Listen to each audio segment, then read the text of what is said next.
Welcome back to Secret Chapter. There are some truths you spend years avoiding. Some questions you're afraid to ask because you already know the answer in your heart. And then there are moments when the truth walks right up to your front door and rings the bell, and you have no choice but to open it. My name is Claire. I'm 43 years old. I've been married to Michael for 19 years. We have 2 children, a dog, a mortgage, and what I thought was a happy life. But happiness, I've learned, is sometimes just a story we tell ourselves. A comfortable fiction we repeat until we almost believe it. It started with the couple next door. They moved in during the spring, when the magnolia trees were blooming and everything felt fresh and possible. They seemed perfect, young, attractive, always smiling. The kind of couple you see and think they have it all figured out. His name was Derek. Hers was Vanessa. They were in their early 30s, newly married, full of that energy that new love brings. They waved when they saw us. Brought over cookies when they moved in. Commented on how beautiful our children were. Normal, friendly, harmless. That's what I told myself anyway. I didn't know then that they would become the reason my marriage ended. I didn't know that their smiles hid something darker. I didn't know that the man I'd slept beside for 19 years was already slipping away, and that the couple next door was exactly where he was going. This is the story of how I found out, and how some truths, once you learn them, can never be unlearned. Michael and I met in college. He was studying engineering. I was studying literature. We were young and stupid and absolutely certain that our love would last forever, and for a long time it did. We built a life together. The kind of life people write songs about. We built a house in a quiet neighborhood with good schools. We had 2 beautiful children, Emma, who's now 15, and Jacob, who's 12. We took family vacations every summer. We hosted Thanksgiving dinner. We went to parent-teacher conferences and soccer games and school plays. We were normal, happy, stable, or so I thought. Looking back now, I can see the signs I missed. The small things I explained away because it was easier than facing the truth. Michael started working late more often. He'd come home after the kids were in bed, smelling like coffee and something else, something I couldn't quite place. Perfume maybe, but not mine. He'd be distracted at dinner, answering emails during family time, taking phone calls in the other room with the door closed. I asked him about it once, gently, carefully. Work's just busy, he said, not meeting my eyes. Big project. You know how it is, I did know, or I thought I did. I'd been married long enough to understand that careers have seasons. Times when they demand more, times when you have to give a little extra. So I let it go. Then the neighbors moved in. Derek and Vanessa were everything Michael and I used to be. Young, in love, excited about the future. They'd invite us over for dinner, and we'd sit on their patio, drinking wine and laughing, and for a few hours, I'd feel like we were young again too. Vanessa was a yoga instructor. She had this way of moving that made everything look graceful. Derek was in finance, always dressed in crisp shirts, always charming. They were the kind of couple that made you want to be friends with them. And we were friends. At first, we'd have them over for barbecues. They'd have us over for game nights. Our kids played together in the backyard. It was nice. It was normal. But slowly, almost imperceptibly, things began to shift. It started with the jokes. We were at their house one Saturday night, drinking wine on the patio, when Derek made a comment about open relationships. About how some couples made it work. About how jealousy was just a social construct. Vanessa laughed and touched his arm. He's always saying things like that, she said, rolling her eyes. He thinks monogamy is outdated. Michael laughed too. A little too loudly. A little too quickly. Well, he said. He might have a point. I looked at him. He didn't look back. The conversation moved on. We talked about work, about kids, about vacation plans. But something had shifted. A small crack in the foundation of everything I believed about my marriage. Later that night in bed, I asked Michael about it. What did you mean? When you said Derek might have a point? Michael sighed. Nothing, Claire. It was just a joke. It didn't sound like a joke. He rolled over, turning his back to me. You're reading too much into it. Go to sleep. I lay there in the dark, staring at the ceiling, trying to convince myself that he was right. That I was being paranoid. That 19 years of marriage meant something. But the cracks kept coming. Michael started spending more time next door. Fixing something in their garage. Helping Derek with a project. Bringing Vanessa a book she'd mentioned wanting to read. Small things, innocent things. Things a good neighbor would do. I'd watch from the kitchen window as he walked across the lawn, and I'd feel something twist in my stomach. Something I didn't want to name. Vanessa started coming over too. But not when Derek was home. She'd knock on the door in the afternoon when Michael was working from home and ask if he could look at her computer, or help her with a phone issue, or give her advice about something. I'd be in the kitchen making dinner, and I'd hear their laughter from the home office. Low, intimate, the kind of laughter that belongs to two people sharing a secret. I told myself I was imagining it. I told myself I trusted my husband. I told myself that Vanessa was just friendly, that Michael was just helpful, that I was the one with the problem. But the feeling wouldn't go away. One night, I couldn't sleep. It was after midnight. Michael wasn't in bed. I got up to check on him, and I found him standing at the bedroom window, looking out at the house next door. "What are you doing?" I asked. He jumped. Actually jumped. Like a teenager caught doing something wrong. "Nothing," he said. "Just thinking." "At midnight?" He turned away from the window. "Couldn't sleep. Didn't want to wake you." He walked past me and got back into bed. But I stood there for a long time, looking out at the dark house next door, wondering what he'd been thinking about. Wondering who he'd been thinking about. The invitation came on a Thursday afternoon. Vanessa knocked on the door with a bottle of wine in her hand and a smile on her face. "Jarek and I are having a little get-together this Saturday," she said. "Nothing fancy. Just drinks and good conversation. We'd love for you both to come." "Of course," I said. "We'd love to." She hesitated for just a moment. "It's adults only. If that's okay." We thought it might be nice to have an evening without the kids. Something about the way she said it made me pause, but I nodded. "I'll find a sitter." "Perfect." She touched my arm. "I'm so glad we're friends, Claire." I watched her walk back to her house, and I felt that twist in my stomach again. But I pushed it down. I always pushed it down. Saturday came. We got a sitter for the kids. I put on a nice dress, something I hadn't worn in years. Michael wore a button-down shirt. He looked handsome. He always looked handsome. We walked across the lawn together, and for a moment, I felt like we were a team again. A couple. A unit. Derek answered the door. He was already holding a glass of wine, and his smile was wider than usual. Come in," he said, ushering us inside. The night is just beginning. The house was dimly lit, candles everywhere. Music playing softly. Vanessa emerged from the kitchen in a dress that was, well, it was more revealing than anything she'd worn before. "I'm so glad you came," she said, hugging me a little too long, a little too close. We sat in the living room, drank wine, talked, laughed. It felt normal. It felt nice. But as the evening went on, the conversation started to shift. Derek talked about relationships again. About how most couples stayed together out of habit, not love. About how exploring could actually strengthen a marriage. Vanessa nodded along, touched his knee, looked at us with those dark eyes. "What do you think, Claire?" she asked. "Do you think love has to be exclusive?" I felt Michael shift beside me. "I think," I said carefully, "that different people have different needs." "That's very diplomatic," Derek laughed. "But what do you really think?" Before I could answer, Michael spoke up. "I think Claire and I have a good marriage," he said. "We trust each other," Vanessa smiled. "Trust is important, but so is honesty. Being honest about what you want." The room felt suddenly warm. "Too warm, I need some air," I said, standing up. I walked to the back door and stepped onto the patio. The night was cool, quiet. I could hear the faint sound of music from inside, muffled by the glass. A moment later, the door opened behind me. It was Vanessa. "You okay?" she asked, stepping close.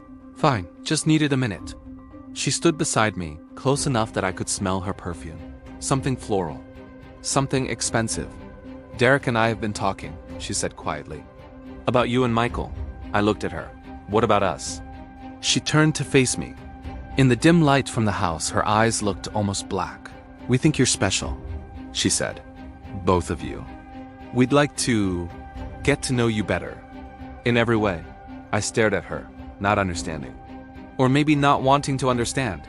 "What are you saying?" she smiled. That same smile I'd seen 100 times. But now it meant something different.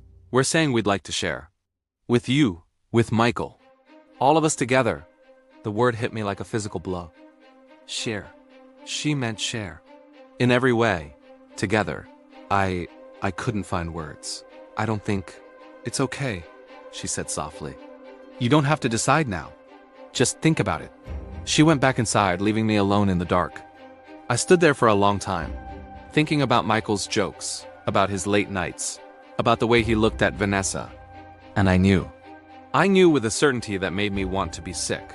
This wasn't new to him. This wasn't a surprise. He already knew. He already wanted it.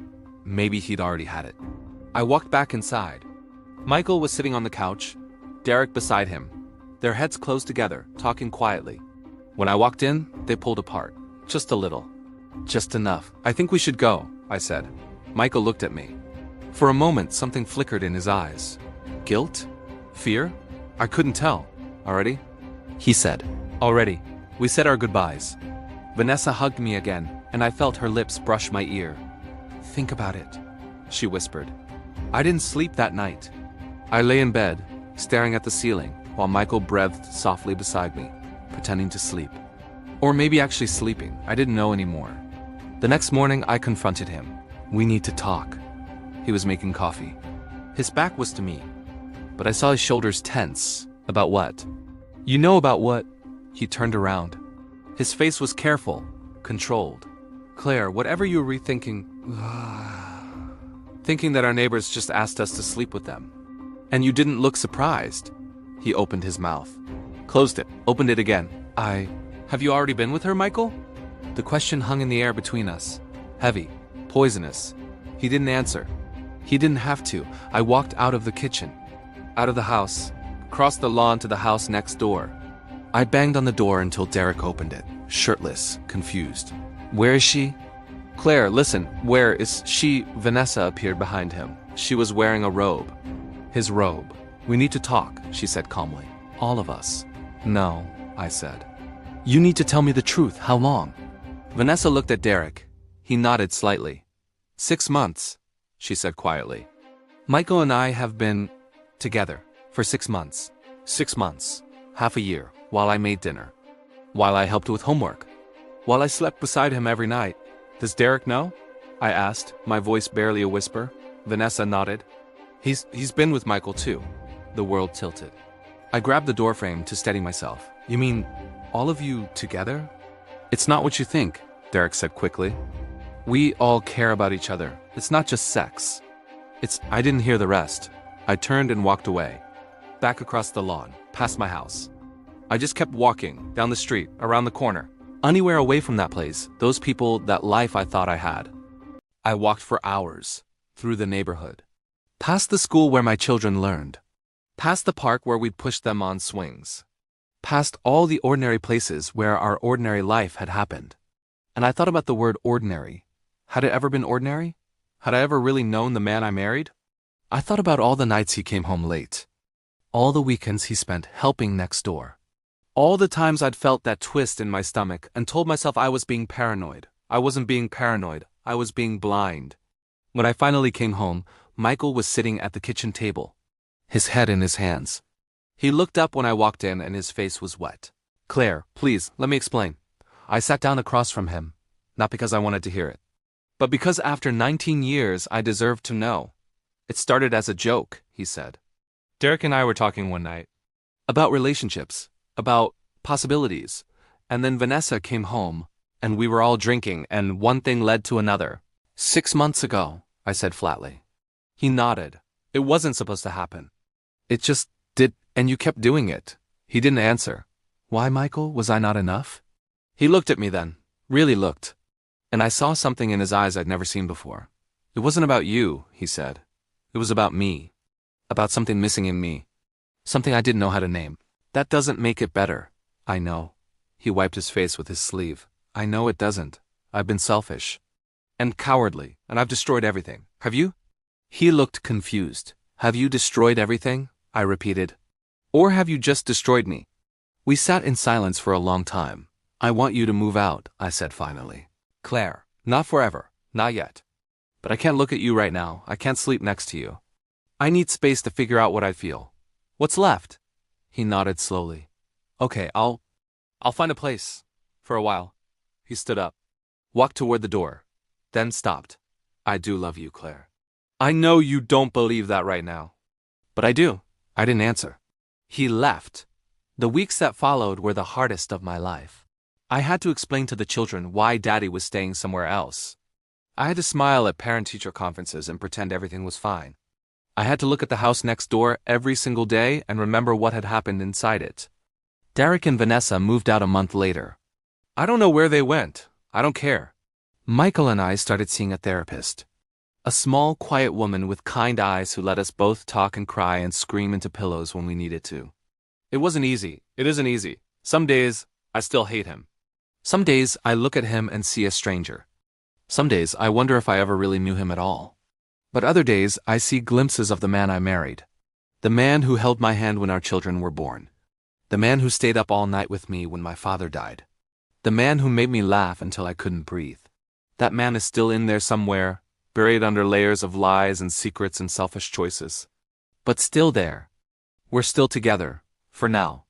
We're taking it day by day. Some days are good. Some days are terrible. Most days are somewhere in between. The kids don't know the truth. They know Daddy made some mistakes, and we're working on them. That's enough for now. Maybe someday they'll be old enough to understand. Maybe they never will, I don't know. What I do know is that marriage is complicated. People are complicated. Love is complicated.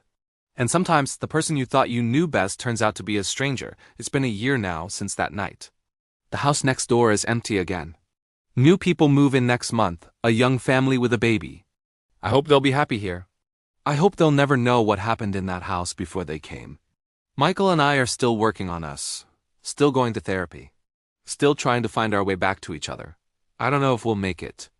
I don't know if love can survive this kind of betrayal. But I know we're trying. And sometimes that's all you can do. I've learned a lot this year about trust. About forgiveness. About the difference between loving someone and being able to live with them. But mostly, I've learned that people are capable of terrible things and beautiful things, often at the same time. That the same person who breaks your heart can also be the one who helps you put it back together. That love isn't simple or clean or easy. It's messy and complicated, and sometimes it hurts more than it heals. And yet I still believe in it, in love, in second chances. In the possibility that people can change.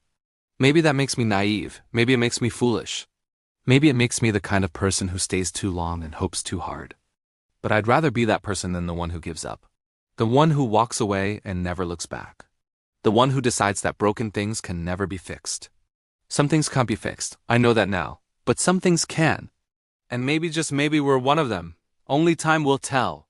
If you've ever been betrayed by someone you loved, if you've ever wondered whether to stay or go, if you've ever looked at your life and realized it wasn't what you thought, you were not alone. We all carry secrets. We all make mistakes. We all hurt the people we love sometimes, even when we don't mean to. The question isn't whether you'll be perfect.